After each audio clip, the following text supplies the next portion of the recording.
ровата држте го крадецот, нели Бугарија, прави една таква србизација на македонскиот простор што јас него, значи во македонската историја Лазар Којшевски останал како мит за македонски политичар србоман.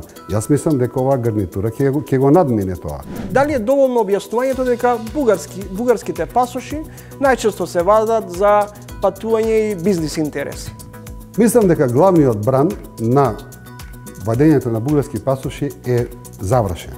Господин Георгиевски, кога довчерашна бизнисменка, денес е министерка, ќе биде објавено дека се декларирала дека има бугарска самосвест. Дали премиерот треба да ја разреши? Не, зошто да ја разреши? И проблемот е во лицемерието на таа владина политика. Пијачот Гарванлиев. Човекот му беше, што беше на Евровизијата. На човекот му беше полесно да каже дека е геј, отколку дека има бугарски пасош. Дали и колку судскиот совет и советот на обвинители се главни генератори на ниската доверба во македонскиот правосуден систем? Постојано, кога има некои големи крупни скандали, постојано тие се поврзани на еден или на друг начин со судскиот совет или со советот на јавните обвинители. Повраќањето од Лондон, се соочивте со општествено-цивилизацијски шок? Првото нешто што го забележав откако се вратев тука назад во Македонија беше дека генерално во градов, во Скопје, има многу агресија и нервоза.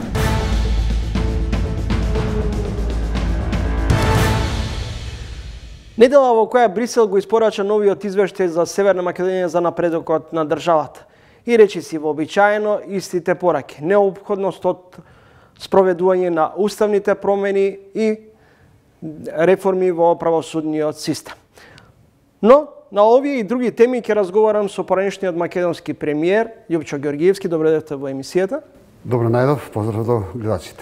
Господин Георгиевски, дали пораките од Брисел за неопходноста од уставни промени Мицковски треба да ја свати како отрезнувачки и дека не треба веќе да се губи време и конечно да се спроведат потребните уставни промени и внесување на бугарите во преамбулата?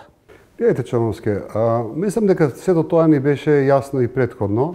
Меѓутоа, еве некои кругови од страна на владата, некои министри, кажуваа дека еве се разговара со Европската унија, ќе има ново преговарање на условите и сето тоа, иако изгледа сето тоа така малку како илузија, со најновиот извештај мислам дека на секој му стана јасно. За жал, мораме да се навратиме дека претходно со делувањето на Албанија, некако Македонија веќе остана како во слепа улица и покрај тоа што имаше малку атмосфера која создаваше дека еве можеби ќе има ново преговарање. Денеска е јасно дека условот е тој. Ако добро разбрав, Европската унија бара и словенците плюс да ги додадеме во уставот на Република Македонија. Значи, претходно ние имавме само 5, ако не се лажам. Сега треба 6 или не знам колку етноси да ги внесеме во уставот. Нема трагедија во тоа. Од кога излезе тој проблем, постојано сум кажувал, трагедијата ја правиме самите ние. Нема драма во целата приказна. Драмата сами ние ја правиме. И патот на Македонија кон Европската унија не бил идеален никогаш, меѓутоа сметам дека некако овој пат чувствувам некоја тотална закоченост, тотално наоѓање во слепа улица и според риториката која слушам од владени представници, она што е најлошото и не гледам простор многу и за оптимизам. Значи, мислам дека тука самите ние си го правиме проблемот. Зошто се прави тоа? Не знам, може би во интервјуто Кога премиерот Мицковски вели дека времето не работи за нас, тогаш се постава прашањето што чекаме? Значи, оваа влада вика вака не може, вака не прифаќаме. Треба да ни кажат како може, нели? На крај краиштата луѓето гласале за нив толку убедливо затоа што верувале дека можат да направат нешто што другите не го направиле. Сега треба да ни објаснат како може. Јас не гледам дека ние од оваа ситуација начинот на кој владата ја води целата оваа проблематика, сметам дека ќе излеземе брзо, освен ако не направат, ако не најдат храброст и да направат брз преократ како што го направи и со грците. Сметам дека има простор за брза промена на политиката, затоа што навистина во приказната нема трагедија. Но не ви се чини дека македонскиот премиер помалку како да ја омекнува позицијата, неодамна рече дека оцени дека Преспанскиот договор е ремек дело на Европската унија. Да, тоа сите не изненади. Нели, јас велам, окей, мене тоа не ми е проблем што зборува Лено, сега води друга политика. Дај Боже тоа да го направи и со Бугарија и конечно да тргнеме во Европската унија. Знаете, Човновски, мене ме изненадува што во Македонија се пласираат две тези. Прво, што ќе ни Европската унија, нели така? А втората теза е во круговите на ВМРО дека што и да направиме сега, ние во овие 4 години нема да влеземе во Европската унија. Да, меѓутоа има тука два одговори. За таа теза што се шира внатре во владеачката структура, дека што и да направат во наредните 4 години, нема да влеземе во Европската унија. Сакам да подсетам дека во минатите 33 години на самостојна и независна Македонија, секој премиер и секоја влада правеле нешто за да направат еден чекор кон Европската унија. Сакам да ја подсетам, ние договорот за асоциација и пробивот. Значи, Македонија, кога дојдовме ние, Европската унија имаше став Западен Балкан воопшто да не влегува во Европската унија. Тој пробив го направивме ние, имавме среќа со НАТО бомбардирањето на Милошевиќ и одеднаш Европската унија рече ја менуваме политиката, од утре Западен Балкан ќе преговараме за влез во Европската унија. И нашиот подпис, Македонија, прва го стави подписот, прва направи договор за асоциација со Европската унија. Ние кога го направивме тој чекор, не мислевме дека за унините 4 години ќе влезевме. Знаеме дека после влегувањето ќе биде после 20 години. Меѓутоа сме направиле еден чекор, а мислам дека сите влади до сега правеа некои такви чекори. И одеднаш сега ние имаме кочница на патот. А за првата теза, дека што ќе ни Европската унија, аз ќе ви кажам неколку примери. Значи, актуелната влада позајмува 500 милиони евра и сега ги дели на општините. Неодамна читав еден хрватски портал, точно во исто време кога ние го земавме кредитот, Европската унија донесе заклучок дека на хрватските општини ќе им бидат доделени 600 милиони евра грантови за проекти на општините. Значи, каде е разликата? Овде ние земаме кредит за да им дадеме пари на општините, во земите на Европската унија добиваат грантови многу поголеми од тие што можеме да земеме кредити. Ние земаме кредити за да правиме железници, автопатишта, во Европската унија земаат грантови за да ги прават истите тие патишта. Ние, нашите земјоделци, овде конкурираат за субвенции во владата од буџетот на Република Македонија, земјоделците во Европската унија конкурираат во Брисел и тоа 5 пати поголеми суми ги добиваат од Европската унија. Не знам ако треба на некој се уште да му се објаснува во Македонија што е тоа да бидеш членка на Европската унија, значи ние имаме работа со една воопшто погрешна ориентација на македонскиот граѓанин. Од каде е оптимизмот по изборите во Бугарија дека може Бојко Борисов и Мицковски да ги приближат позициите? Дали тоа е по линија на фактот што станува збор за две сестрински партии или сепак под притисок на едните и на другите да... Па најверојатно и двете се во прашање, меѓутоа некои напади што дојдоа од наша страна против нивни министри сигурно не служија добро. Знаете, гледате Мицковски, во светот на господин Човновски, во светот на политиката се може да се преговара во принцип. Меѓутоа, мене стилот малку што го наметнуваат македонските политичари на ароганција, како се вика, понижување, не ми личи дека ти од другата страна ќе го одоброволиш тој да преговара, да репреговара нешто. Значи, ние сега имаме ситуација кај што бугарската политика негде до ветото беше многу агресивна, патерналистичка према Македонија, го имаше тоа. Сега гледаме тие се релативно смирени, сега ние од наша страна продаваме нарцисоидност, агресивност, па дури и безобразие. Знаете, има едно едноставно правило. Тој што го молиш, не го лути. Значи, ако сакаш да репреговараш нешто, не се репреговара тоа за да собираш поени во Македонија, туку се репреговара тивко. Дајте да видиме. Знаете, сметаме ние тоа и тоа е проблем, дајте да видиме што може да се реши во целата таа ситуација. Кога вице-премиерот Николовски вели бугарите се нецивилизирани, а Бојко Борисов е криминалец, односно човек кој е осомничен за сомнителни сделки, а од другата страна од Софија добиваме дека со ваков вокабулар не може да се вако.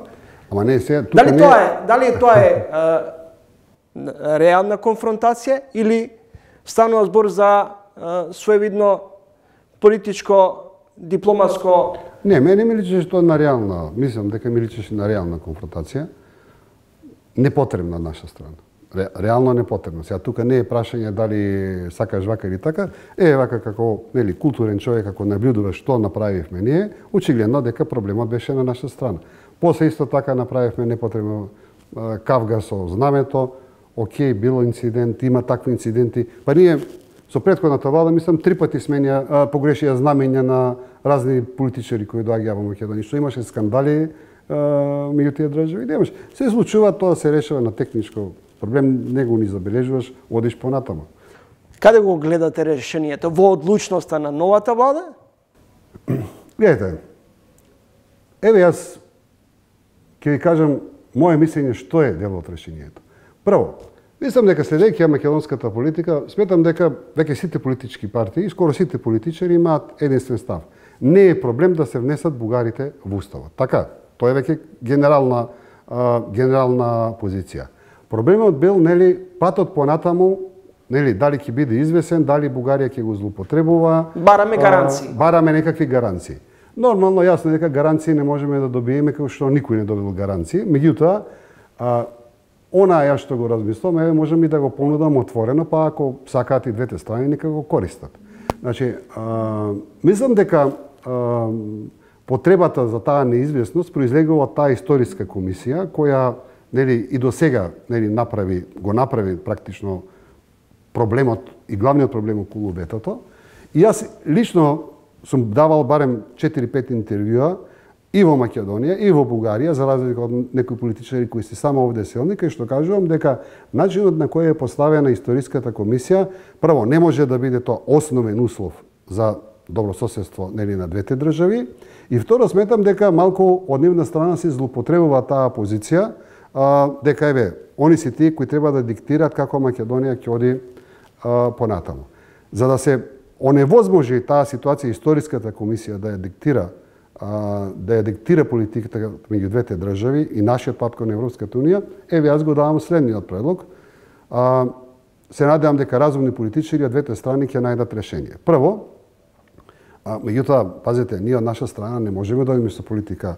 Немаме општа историја, нема бугари во Македонија, бугарите не направиле ништо за Македонија, меѓу бугарскиот и македонскиот јазик нема ништо слично, тоа се два сосем различни јазици. Значи, ние мораме прво, повторно, да влеземе во рамката што Заев ја потпиша, дека имаме општа историја и потоа како би изгледало тоа.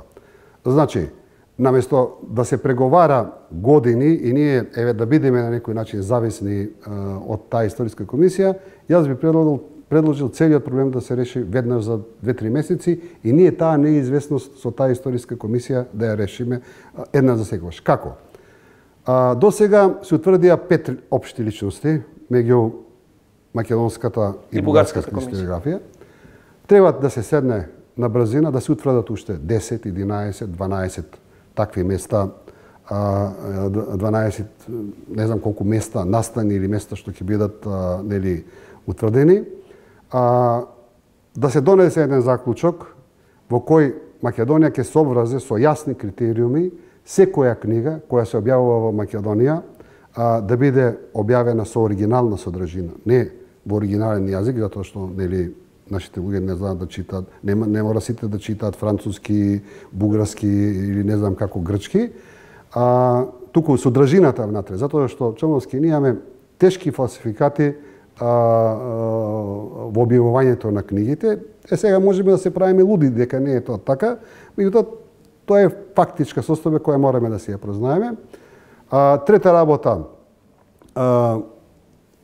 гледам постојано инсистираат на таа комисија која треба да ги испита колку се жртвите на антибугарската политика во бивша Југославија, односно во Македонија. Не знам тоа зашто не го направи ни Заев, ни Чомовски, кога тоа го бараат они веќе 10 години го зборуваат. И не можем да сватам што е проблемот ако Македонија направи комисија.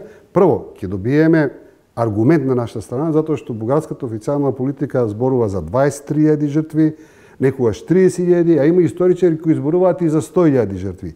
Таа бројка не е таква. Таа бројка е драстично помала, меѓутоа и да се неколку илјади, што е проблем ние во Македонија да кажеме, еве комисијата која ќе утврди дека после 45 година луѓе се затварани, малтретирани, па дури и убивани затоа што имале бугарска самосвест во Македонија. И горе-доле тоа да биде еден заклучок, а понатаму историската комисија да си продолжи со дискусијата, меѓутоа да не биде тоа услов за влегување на Македонија во Европската унија. Мислам дека на некои кругови во Македонија тоа ќе ми изгледа премногу, на некои кругови во Бугарија ќе ми изгледа премалку, меѓутоа јас мислам дека тоа е добар компромис за двете страни. Што доколку на долг рок останеме надвор од Европската унија? Не, гледайте, ова нова владина гарнитура се повеќе, се почесто на линија Скопје, Будимпешта, Скопје, Белград. Најголемата опасност за Македонија, гледайте Чомовски, што се прави во Македонија? Во Македонија, посебно оваа влада, што мене посебно ми пречи, под под паролата држте го крадецот, Бугарија, прави една таква србизација на македонскиот простор што јас значи во македонската историја Лазар Кулишевски останал како мит за македонски политичар србоман. Јас мислам дека оваа гарнитура ќе го надмине тоа. Знаете, под паролата држете го крадецот, да се спасиме од бугаризација, ние правиме невидена србизација во македонскиот простор. Значи, културно, информативно, политички, не знам кој се пример да го кажам. Гледате што се случува во последните 4 месеци, додека е ВМРО ДПМН на власт, имаме 3 манифестации.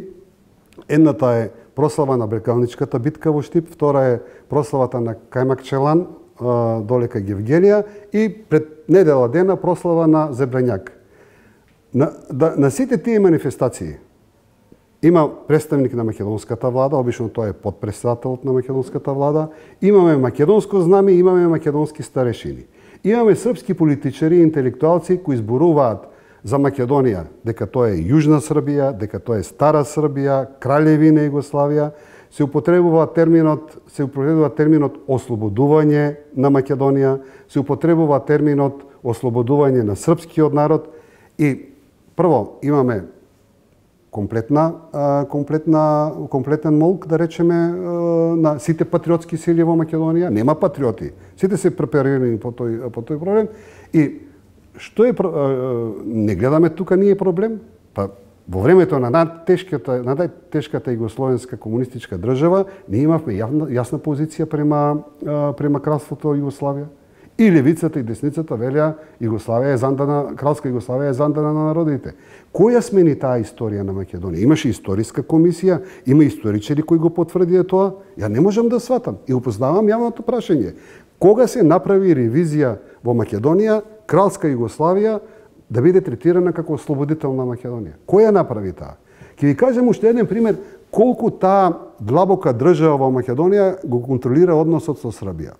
Пред 20 дена германски универзитети објавуваат дека меѓународна екипа на археолози, во која учествуваат и грци, што е многу интересно, утврдила дека местото, неолитската населба Влахо, кај Битола, е најстарата неолитска населба во Европа.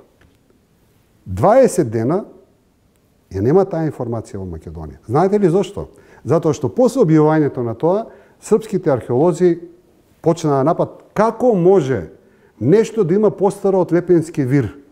Лепенски вир е најстарата населба во Европа. И ние еден македонски, таа информација, тоа што ме зачудува, мене ме фрапира, таа информација нема во Македонија. Никој не зборува. Пазете, во Македонија е прогласена најстара населба во Европа. Тоа не треба патриотската влада на ВМРО ДПМН да направи посебен настан, да каже ако до сега сме одвојувале 3.000 евра, сега ќе одвоиме 300.000 евра, па ќе направиме туристички центар, ќе дадеме пропаганда на меѓународни медиуми да доаѓаат луѓето во Европа да ја гледат каде е најстарата првата населба во Европа. И гледате каков е тој молк за да не се замериме со србите, затоа што треба Лепенски вир да биде најстарата, не населбата Влахо во Битола.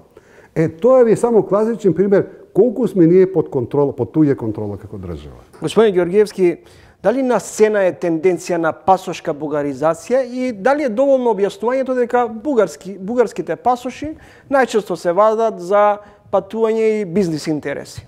Вака сега. Мислам дека главниот бран на вадењето на бугарски пасоши е завршен. Меѓутоа, ако се случи луѓето да не видат перспектива дека ние у некоја ова блиска иднина ќе имаме конкретен европски пат, јас мислам дека ние ќе бидеме сведоци на нов брат на бугарски пасоши. Меѓутоа, повторно доаѓаме до таа ситуација. Значи, со политиката што се прави, ние самите го провоцираме целиот тој настан. Инаку јас ќе ве потсетам, јас кога бев премиер, никој македонец не взимаше бугарски пасош, напротив имаше обратна тенденција. Јас се сеќавам дека ние барем на 20 бугарски граѓани имаме дадено македонски пасош. И имаше спортисти кои взимаа македонски пасоши. Ви зборувам дека, значи тогаш ние бевме многу понапред и дека сигурно дека многу работи се мотивирани и од економската политика. Меѓутоа, Чомовски, ние не можеме да се правиме тука дека во Македонија не постојат граѓани кои се чувствуваат како бугари, не постојат граѓани кои се чувствуваат како македонци, меѓутоа сакаат и знаат дека постои општа историја со Бугарија и конечно имаме структури, цели структури кои ние ги игнорираме. Јас ќе ви го кажам повторно примерот на МПО. Македонската патриотска организација е единствената организација македонска која го одржува прашањето на самостојна и независна Македонија од 45-та до 90-та година. И ние денеска викаме бугарите, македонските бугари не придонеле за самостојна и независна Македонија. Односот према тие македонски бугари ние не треба да го гледаме тука према некои поединци или према некои екстремисти, треба да разговараме со МПО. Зошто Македонија се уште се плаши да разговара со МПО? Да ќе ви кажам, денеска еден од главните луѓе на МПО во Канада е син на една пратеничка во нашиот мандат. Зошто тој човек, млад човек од можеби 30 на години, се изјаснува за македонски бугарин? И е еден од предводниците на МПО. Треба да се разговара. Едноставно треба да се види зошто тие луѓе си го бараат просто. И една друга димензија. Гледате, Чомовски, сега што имаме ситуација. Бугарите, хрватите и словенците беа етноси кои 90-та година максимално ја поддржаа самостојноста и независноста на Македонија. Српското малцинство беше отворено против самостојноста на независна Македонија. И ние денеска гледаме тие што беа против самостојноста на независна Македонија ни делат лекции, ни кажуваат како да живееме во Македонија, а тие што беа за самостојна независна Македонија, ние не сакаме да ги ставиме во уставот на Република Македонија. Господин Георгиевски, кога довчерашна бизнисменка, денес е министерка, ќе биде објавено дека се декларирала дека има бугарска самосвест. Дали премиерот треба да ја разреши? Не, зошто да ја разреши? Меѓутоа проблемот е во лицемерието на таа владина политика. Значи, господин Чомовски, јас пак ќе ви кажам. Значи, дека нешто не е во ред со нашата политика према оние луѓе кои сакаат да се чувствуваат. Значи, ние имаме наистина една невидена широчина како држава. Да може да се чувствуваш албанец, може да се чувствуваш турчин, влав, ром. И сметам дека навистина србин, значи, навистина во тој поглед ние сме уникатни во Европа. Нема толку држава која има толку права за, да речеме, може би не некоја суштински, ама барем декларативно за тие малцинства. Меѓутоа, кога ќе настапи проблемот некој да се чувствува бугарин, ние спроведуваме невидена хајка. Не треба друг пример да ја кажем. Пејачот Гарванлиев. На човекот му беше, што беше на Евровизијата, на човекот му беше полесно да каже дека е геј, отколку дека има бугарски пасош. За жал тоа е така. И ја мислам и до ден денеска, за жал, тоа влада е во Македонија, е некој полесно да се изјасни за геј, отколку да се изјасни за бугарин. Следите тренинг... Сега, зошто е тоа? Значи, има значи, атмосфера која го прави тоа во државата. И таа постои, значи, 45-та, 48-та, 50-та година тие луѓе оделе во затвори. Тие луѓе ги притепувале, тие луѓе ги газале. Сега, вие гледате, собственикот на БГНС, Љупчо Нешков, средна школа завршува во Македонија. Кога ќе зборувате со него, тој кажува нам удба секоја, значи ние ги очекувавме секоја вечер да ни дојде некој од удба и да ни влезе во куќата. И да не навредува, татко ми да го шамара, да го тепат. Значи, сестра му завршува средна школа, он почнува средна школа и татко му решава, значи тоа е негде 80-та година. Па сега ние не можеме да се правиме сега тука луди во Македонија дека бугарите во Македонија не биле малтретирани. Следите други гостин во емисијата Љупчо Ѓорѓиевски, поранешен македонски премиер, лидер на ВМРО Народна партија. Господин Ѓорѓиевски, пред повеќе од 10 години ве расчеречија кога излеговте и анонсиравте идејата за етничка поделба на државата. Тогаш рековте дека тоа не е само вашата идеја, туку и дека за таа идеја стојат и членови на МАНО. Денес не се случува една нова иницијатива од вреди коалиционен партнер на Мицковски, кој иницира формирање на Албанска академија на науки. Дали ова е и во насока на она ваше поранешно предвидување дека апетитите на партиите, албанските партии во Македонија никогаш нема да бидат задоволени? Гледайте, сега ќе одговорам на еден необичен начин. Таа ситуација до тогаш беше таква. Од тогаш Македонија го избра Охридскиот рамковен договор, нели тука никој веќе мислам дека не го спори, и ние сега треба нели да ја гледаме Македонија според тој Охридски рамковен договор. За жал, Македонската академија на науки и на уметности, ние во раните 90-ти години ја нарекувавме САНУ, не МАНО, туку САНУ, не знам, така тоа беше така едно име. Имаше една добра епизода кога беше господинот Ефремов, Старделов, така главни на таа академија. После, за жал, со претходниот председател отиде во некој национализам, абсурден национализам. И сега не знам како ќе биде новиот председател во кој правец ќе ја тера академијата. Меѓутоа, според мене, кога ја гледате улогата на Македонската академија на науки и уметности, мислам дека да не зборам за она фамозна историја што ја пишуваше македонска историја исто така. Енциклопедијата, мислам. Енциклопедијата, да, што беше, мислам, катастрофа, ретка интелектуална катастрофа на Македонија. Значи, гледате сега, да, ако ви кажам дека сметам дека Македонија треба да има една академија, да, ќе ви го кажам, тоа е добро за унитарноста на државата и сето тоа. Меѓутоа, од друга страна, ако ви кажам, ако барате од мене да ви кажам таа академија е идеална, исто така можам да ви кажам дека е далеку од идеална за мојот вкус. А конечно, па што спија останатите академици, рамковниот договор е пред 24 години, така? Како има да е? 24 години. Не можеа да стават дел, малку поголем дел на албански академици во таа академија. Немаат албанците научници во сферата на економијата. Јас можам да ви кажам 3-4 личности кои се перфектни, кои за мене можат да бидат академици. Албанци, мислам македонски албанци зборувам. Значи, и сега одеднаш се нешто не им е јасно. Што направија они за да направат поинклузивна академија? Претходниот председател беше пример за ирационален националист. Што мислите? Може да ги подграат нови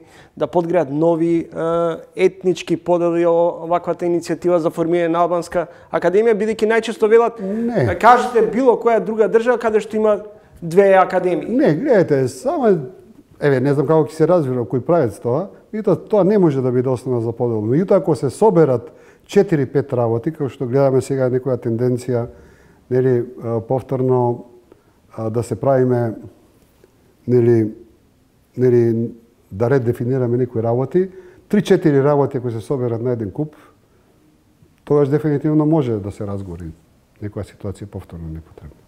Господин Ѓорѓиевски, ВМРО ДПМН начело со вас ВМРО ДПМН со Никола Груевски и ВМРО ДПМН денес со Христијан Мицковски.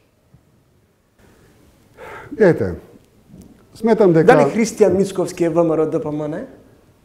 Гледайте, јас сметам дека како председател на ВМРО, кога ја обновивме, возобновивме, секогаш сум се држал до традициите на старото ВМРО.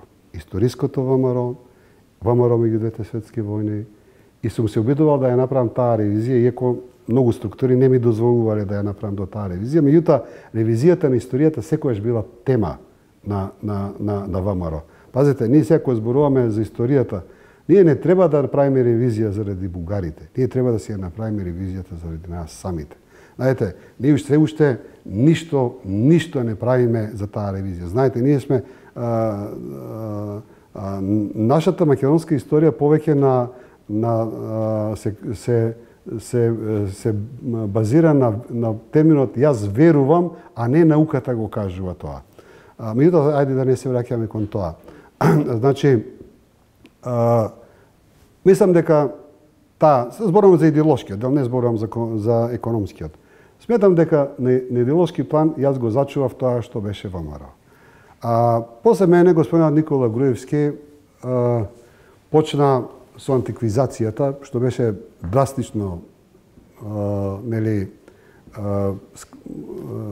скренување од вистинскиот пат на историјата, затоа што јас велам во времето на Гоци и Даме, тие што велеа јас сум етнички македонец, ги судуваа на смрт и ги убиваа. Парадоксот, да биде поголем. Подоцна малку една фаза Груевски на антицизмот му го приклучи и југословенизмот. Да не заборавиме, Зебрењак почна да се слави у негово време. Така што јас тогаш ги нарекував овие се антички југословени. А денеска, за жал, бидејќи гледам новото ВМРО се дистанцира на некој начин од античка Македонија, практично си остана оној само југословенскиот дел. Така што ако ја анализирам македонската политика 3 години пред распадот на Југославија до денеска, можам да кажам дека денеска не само ВМРО, туку имаме најпросрпска влада што постои во Македонија. Дори можам да ја кажам повеќе од времето на Лазар Кулишевски. Кај Лазар Кулишевски имаше црвена линија за Македонија под српската окупација од 18 до 41 година. Се даваше повеќе простор за бугарската, меѓутоа кога се зборуваше за српската окупација, таа исто беше каква што била. Конечно забораваме дека Кочо Рацин своите песни за тешкиот живот на македонците ги пишувал во кралска Југославија, така? И многу други примери. Значи, ако денеска сакате да ви кажам, јас сметам дека денеска ние имаме една отворена просрпска партија што никај комунистите, да речеме и кај левичарите, никај десничарите од 45 година толку изразено не ги паметиме. Мене ми е жал што тоа се случува со партијата која сум ја формирал. Мене ми е жал што партијата која го носи името ВМРО прави ваква диверзија и цинизам на историјата, меѓутоа очигледно тоа не се случува во моментот. Ако ставот на нашите меѓународни партнери е дека во Македонија имаме епидемија од криминал и корупција, како да излеземе од ова сивило? Знаете, ја слушам повторно оваа влада, нас, не интересира, ама ова, прво да го решиме ова, после со Европската Унија, ние да се посветиме на нашиот внатрешен живот, да си ги решиме сами проблемите со судство, со криминал, со корупција и со сето тоа, а после ќе се представиме пред Европската Унија. Знаете каде е проблемот, Чомовски? Што длабоко се сомнувам дека ние внатрешниот живот тешко ќе го решиме без Европската Унија. И тоа го чувка еден хрватски политичар, дека европеизацијата на хрватскиот внатрешен живот почна кога влеговме во Европската Унија. Така што таа приказна е убава за слушање, ние ќе си го средиме животот внатре, судство, корупција, криминал, без Европската Унија, ама мислам дека е малку тешко остварливо. Ви благодарам за издвоеното време и гостувањето. Ви благодарам и вам. Љупчо Ѓорѓиевски, поранешен македонски премиер, лидер на ВМРО Народна партија.